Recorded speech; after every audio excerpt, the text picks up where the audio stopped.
Bueno, en el día de hoy vamos a trabajar con lo que se llaman resolución de ecuaciones racionales. En primer lugar, vamos a empezar por recordar qué es una ecuación racional. Y aquí tenemos la definición formal. Una ecuación racional es toda expresión algebraica que consta de un signo de igual, por ende es ecuación, y de denominadores polinómicos que dependen de la incógnita. ¿Tá? En otras palabras, a ver, entendamos una cosa. Si definimos como una expresión algebraica, acá hay que recordar a qué se le llama expresión algebraica. Una expresión algebraica es toda expresión que involucra números, letras y operaciones. Cuando además hay en juego un signo de igual, pasa a ser una ecuación. Y si en particular involucra por lo menos un denominador que dependa de la incógnita, entonces va a ser una ecuación racional que hay que resolver. Vamos a trabajar entonces con ecuaciones que pueden llegar a escribirse de esta manera, como cociente de polinomios igualados a cero. Eso es justamente el tipo de expresión con la que intentaremos estar trabajando. Ahora, ¿qué significa resolver una ecuación de este tipo? Bueno, resolver una ecuación de este tipo implica hallar el o los valores de la variable independiente, generalmente x, para los cuales la igualdad se cumple o se satisface. Vale decir que si algo realmente va a ser solución de una ecuación, cuando nosotros vayamos a la expresión de partida y reemplacemos allí la variable independiente por ese valor, la expresión va a terminar transformándose en una igualdad numérica o identidad. Bueno, para resolver cualquier tipo de ecuación racional, vamos a tener que cumplir tres pasos o tres etapas. Una, el estudio del dominio de la expresión. Dos, la resolución propiamente dicha. Y tercero, la conclusión. Bueno, vamos a ir directamente a un ejercicio e iremos explicando las distintas etapas. Supongamos que me piden resolver en R esta expresión que está aquí. Fíjense que voy a ubicarme en el tema de ecuaciones racionales porque lo que está frente a mí no es otra cosa más que una expresión algebraica, mezcla de números, letras y operaciones, en la que puedo distinguir claramente un signo de igual, por eso es una ecuación, y además tengo, en este caso, dos denominadores polinómicos. Por eso la clasifico como una ecuación racional que tengo que resolver. Bueno, habían tres pasos a seguir para resolver este tipo de ecuaciones. El primero es el estudio del dominio de esta expresión. Como ya habíamos hablado anteriormente, cualquier expresión que conste de un denominador en algún lugar que dependa de la incógnita va a tener siempre problemas de existencia. ¿Por qué? Porque si esos denominadores se hacen cero, dividir por cero no existe en matemática. Entonces, cuando yo hablo de estudiar el dominio de esta expresión, lo primero que vamos a hacer es determinar cuáles son los problemas de existencia que tiene la expresión que me dieron. Bueno, yo estoy viendo dos denominadores, que en este caso no son distintos, son iguales, digamos que el problema es uno solo. El problema se debe a la presencia de un denominador, entonces yo arranco identificando el problema. El problema es que tengo un denominador que depende de la incógnita, lo tomo, lo saco del ejercicio, lo igualo a cero porque pretendo ver cuándo se anula, y al tratar de despejar la x de aquí, te da 3. ¿Qué significa esto? Que si la x vale 3, este primer denominador, y en este caso también el segundo, se están haciendo cero. Y como dividir por cero no existe en matemática, ya no va a existir nada de mi ejercicio. Ahora, el dominio en realidad es el conjunto de valores para la variable independiente, de la variable independiente, para los cuales la expresión sí existe. Como generalmente existen más lugares que en donde no, tú lo que haces es investigar dónde esa expresión no existe. Y entonces después decimos que va a existir para cualquier real, excepto esos puntos donde tuvo problema de existencia. En este caso, el problema de existencia, si bien se repitió en dos denominadores, fue el mismo. El problema lo tengo cuando la x vale menos 3, cuando vale 3, perdón, porque si la x vale 3, esos denominadores se hacen 0, vuelvo a repetir, y dividir por 0 no existe en matemática. Así que lo anoto de esta manera: el dominio de esta expresión, o su existencia, son todos los reales excepto el valor 3. Una vez que ustedes estudiaron el dominio de la expresión, pasan a la etapa 2, que es la etapa de resolución. ¿Tá? Segunda etapa, resolución. Y como yo te puse aquí, en primer lugar, si existieran operaciones a desarrollar, como podrían ser distributivas para ejecutar, cuadrados de binomio, en fin, empezaríamos por desarrollar esas operaciones. Fíjense que en este caso, ese tipo de operaciones para desarrollar no tengo, ¿tá? Una vez que te fijas si tenés o no operaciones para desarrollar, entonces pasamos a lo que sería reducir la expresión a común denominador. El común denominador no es otro más que el mínimo común múltiplo entre los polinomios en juego. ¿Tá? Ahora, vamos a observar lo siguiente. Volvamos a nuestra expresión de partida, que es esta. La escribí acá. Bueno, este término que no tenía denominador, recuerden que ustedes lo pueden transformar en fracción poniéndole denominador 1.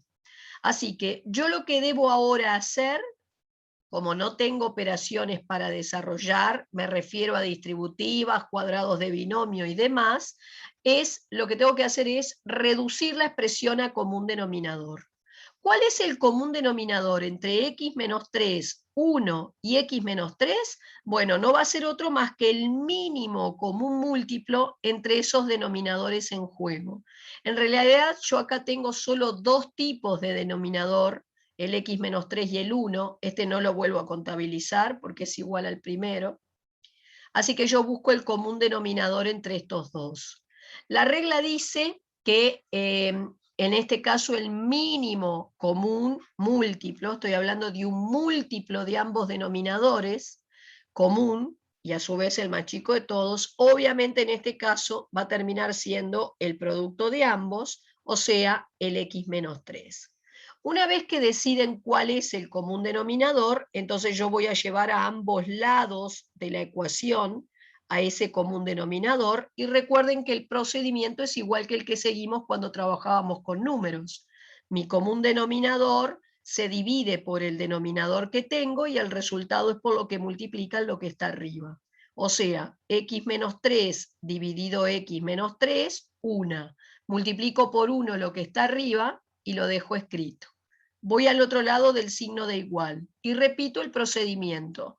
Mi común denominador lo divido por el denominador que tengo y el resultado es por lo que multiplico lo que está arriba. Así que sería x menos 3 dividido 1, x menos 3, y por eso lo que está arriba, que es 3, se multiplica por x menos 3. Viene un más y vuelvo a repetir. El x menos 3 lo divido entre x menos 3, el resultado es 1, y entonces si voy a multiplicar por 1 este 2, me va a quedar igual. Una vez que sacan común denominador a ambos lados, cancelan denominadores y efectúan las operaciones que tienen en esos numeradores. Sería 2x menos 4, y acá sería 3x menos 9 más 2, van a transponer términos, van a pasar todos los términos que tengan x a un lado, los independientes al otro, y terminarán por despejar la incógnita. Ahora, punto 3, conclusión. Para que yo acepte como verdadera solución del ejercicio el valor que obtuve en el ítem anterior, que en este caso era un 3, va a tener que caer dentro del dominio de la expresión. Si ustedes observan, el dominio que yo había estudiado eran todos los reales excepto 3. Así que justamente yo acabo de obtener como supuesta raíz el valor 3. ¿Qué es lo que sucede? Como ese valor que acabo de encontrar en realidad no pertenece a mi dominio, lo voy a perder como supuesta raíz y entonces en este caso el ejercicio tendrá solución vacía, porque la única supuesta solución matemática que encontré en el ítem anterior no pertenece al dominio. Y así lo anoto. No tiene solución en el campo real este ejercicio que estábamos haciendo. Muy bien, vamos ahora a una nueva propuesta. Supongamos que lo que tengo que resolver es esta ecuación que está aquí. X sobre X más 2 menos 2 sobre X menos 1 igual 2. Bueno, vamos a empezar por ubicarnos. Me piden resolver. Recuerden que esa palabra resolver está implicando hallar el o los valores de la variable independiente para los cuales esa igualdad se cumple. Y al observar la expresión veo que es una expresión algebraica, mezcla de números, letras, operaciones, que involucra un signo de igual, por eso la catalogo como ecuación, y tiene en este caso dos denominadores que dependen de la incógnita, por eso se trata de una ecuación racional. Como bien habíamos dicho hace un momento, para resolver este tipo de ecuaciones tenemos que cumplir 3 pasos. El primero es el estudio del dominio, el segundo la resolución y por último la conclusión. Vayamos al primer paso, dominio. Bueno, como decíamos hoy, estas ecuaciones racionales van a tener siempre problemas de existencia porque van a tener por lo menos un denominador que depende de la incógnita. ¿Y dónde van a tener problemas de existencia? Donde ese denominador se haga cero. Entonces, en este caso vos tenés dos denominadores distintos. Vamos a tomar el primer denominador, que es x más 2. Lo vamos a igualar a 0 para detectar su raíz. Cuando voy a despejar de aquí el valor de la x, me da menos 2. Quiere decir que si la x vale menos 2, este primer denominador se está haciendo 0, y como dividir por 0 no existe en matemática, no va a existir ya todo este pedazo de la expresión, y por ende no va a existir nada. También tengo este otro denominador, lo tomo, lo saco, lo igualo a 0 y determino su raíz.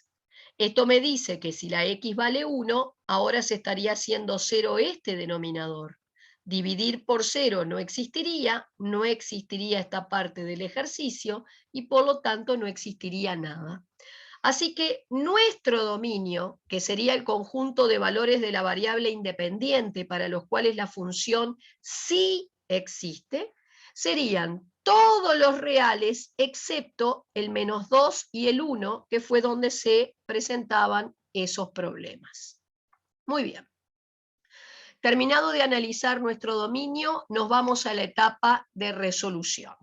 Como bien decíamos, primero vamos a recordar que si existiera alguna operación para desarrollar, y acá me refiero a distributivas, cuadrados de binomio, productos notables, cubos de binomio u otras, habría que empezar por desarrollarlas. Yo acá no tengo ese tipo de operación en juego, así que voy a la siguiente etapa, que sería tratar de deshacerme de los denominadores, llevando a común denominador los dos miembros de esta igualdad. Ahora, ¿qué sucede? ¿Cuál sería el común denominador entre x más 2, x menos 1 y el 1 que habría debajo del 2? Bueno, ¿cómo determino el común denominador, que no es otro más que el mínimo común múltiplo entre polinomios? Y bueno, había una regla. Para hallar el mínimo común múltiplo entre polinomios, lo primero que ustedes van a tener que hacer es descomponer cada uno de esos polinomios en factores primos. Una vez que tengan cada polinomio descompuesto en factores primos, es decir, que le hayan hecho a cada denominador su descomposición factorial, el mínimo común múltiplo, como dice acá, va a venir dado por el producto de los factores comunes y no comunes elevados al mayor exponente. Bueno, volvamos a nuestro ejercicio. Así que yo estoy acá, no tenía operaciones para desarrollar, así que voy en busca de el mínimo común múltiplo entre x más 2, x menos 1 y un 1 que podría imaginarme acá. Bueno, ¿cuál sería el mínimo común múltiplo entre esos tres? El 1 ni lo puse porque no me va a afectar. Bueno, primero, cada uno de esos polinomios tiene que aparecer descompuesto en factores primos. Cuando son polinomios de primer grado, por ejemplo, miren el x más 2, vamos a recordar que la única herramienta que tenemos para factoriar esos polinomios podría ser sacar de ellos factor común.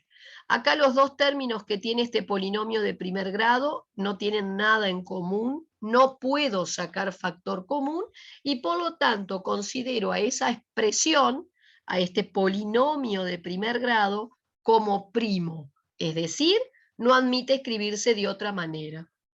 Cuando voy a observar el segundo denominador, que también es de primer grado, no puedo sacar de aquí factor común tampoco. Por lo tanto, lo considero como un polinomio primo, no admite escribirse de otra manera. Así que, ¿cuál sería el mínimo común múltiplo entre ellos? Dijimos que el mínimo común múltiplo era el producto de todos los tipos de factores, comunes y no comunes, elevados al mayor exponente. Bueno, por ahí el primer factor que aparece es x más 2, lo pongo, y luego tenías el x menos 1. Lo escribo porque obviamente no está contenido dentro de este. Así que en este caso el mínimo común múltiplo vuelve a ser el producto de los dos denominadores en juego, pero no siempre va a ser así. Bueno, una vez hecho esto, y lo puedo dejar al costadito, no tengo por qué borrarlo, recuerden cuál es el procedimiento cuando llevo a común denominador. Mi común denominador lo divido entre el denominador que tengo, y el resultado es por lo que multiplican lo que está arriba. O sea, el x más 2 por x menos 1 lo divido entre el denominador que tengo. Al hacerlo se puede hacer esta simplificación y entonces lo que está arriba se multiplica por x menos 1. Lo que está arriba es una x, multiplico por x menos 1. Viene un menos. Y repito, mi común denominador se divide por el denominador que tengo. Ahora se simplifican estos dos y entonces lo que está arriba, que era un 2, va por x más 2. Voy al otro miembro, mi común denominador dividido el denominador que tengo, que sería un 1, te da el común denominador. Así que lo que está arriba por él quedaría así. Ahora que lleve a común denominador, cancelo denominadores, voy a hacer todas las distributivas que están en estos numeradores. Fíjense que acá x por x, acá lo volví a escribir, ¿no? X cuadrado, menos x, menos 2x, menos 4. Acá hay un producto consecutivo de 3 factores. Yo decidí dejar el 2 quieto y empezar por multiplicar estos dos. Recién en el próximo renglón vas a multiplicar por 2 todo lo que se dio en ese cuenterío. Reducen, llevan todo hacia un miembro, generalmente lo dejamos todo en el primer miembro y dejamos igualado a 0. Y lo que llego a obtener en este caso es una ecuación de segundo grado. Para resolverla pueden aplicar Bhaskara, o yo, como era una ecuación de segundo grado incompleta, se me ocurrió sacar x de factor común. Si saco una x de acá queda menos x, si saco una x de acá quedará menos 5. Acabo de factoriar la expresión y como la tengo igualada a 0 porque quiero sacar raíces, puedo aprovechar y aplicar propiedad jankeliana. ¿Qué decía la propiedad jankeliana? Que para que un producto te dé 0, por lo menos uno de los factores tenía que hacerse 0. Entonces, de hacer 0 el primero, sale una de las dos raíces, de hacer 0 el segundo, saldrá la otra. Y entonces, aparentemente, la solución matemática de esta segunda etapa es 0 y menos 5. Pero voy entonces a la etapa de la conclusión. Para que yo acepte realmente estos valores como verdaderas raíces de la ecuación, van a tener que pertenecer al dominio. Vamos a recordar que el dominio eran todos los reales, excepto menos 2 y 1. Entonces venís acá y decís, bueno, como el 0 pertenece al dominio, lo voy a terminar aceptando como raíz, y del mismo modo, como x menos 5 pertenece al dominio, también. Así que en este caso, este ejercicio tiene dos soluciones, que son el 0 y el menos 5. Ambas cumplieron con el dominio o la existencia de la expresión.